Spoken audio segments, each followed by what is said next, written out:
नमस्कार दोस्तों, एक बार की बात है। एक गाय घास चरने के लिए जंगल में गई। शाम ढलने ही वाली थी कि उसने देखा कि एक बाघ उसकी तरफ दबे पांव आ रहा था। वह डर के मारे इधर उधर भागने लगी। वह बाघ भी उसके पीछे दौड़ने लगा। दौड़ते हुए गाय को सामने एक तालाब दिखाई दिया। घबराई हुई गाय उस तालाब के अंदर घुस गई। वह बाघ भी उसका पीछा करते हुए तालाब के अंदर घुस गया। तब उन्होंने देखा कि वह तालाब बहुत गहरा नहीं था, उसमें पानी कम था और वह कीचड़ से भरा हुआ था। उन दोनों के बीच दूरी काफ़ी कम हो गई, लेकिन अब वह दोनों कुछ भी नहीं कर पा रहे थे।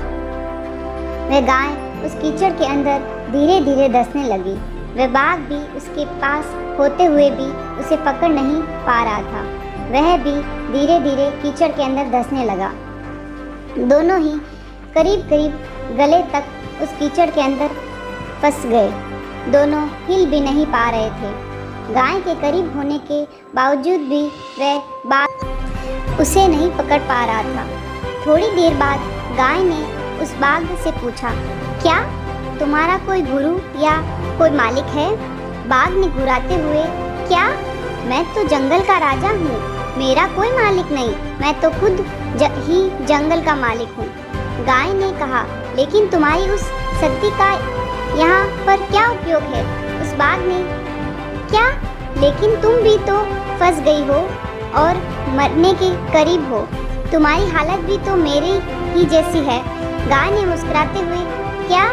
बिल्कुल नहीं, मेरा मालिक शाम को जब घर आएगा और मुझे वहाँ नहीं पाएगा तो वह ढूंढते हुए यहाँ ज़रूर आएगा और मुझे इस कीचड़ से निकाल कर अपने घर ले जाएगा। लेकिन तुम्हें कौन ले जाएगा? थोड़ी ही देर में सच में ही एक आदमी वहाँ पर आया और गाय को कीचड़ से निकाल कर अपने घर ले गया।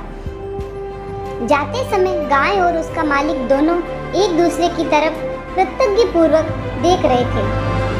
वह चाहते हुए भी उस बाघ को कीचड़ से नहीं निकाल सकते थे, क्योंकि उन्हें अपनी जान का खतरा था। दोस्तों, किसी पर निर्भर नहीं होना अच्छी बात है, लेकिन मैं ही सब हूँ, मुझे किसी के सहयोग की कोई आवश्यकता नहीं, यही अहंकार है और यही से विनाश का बीजारोपण हो जाता है।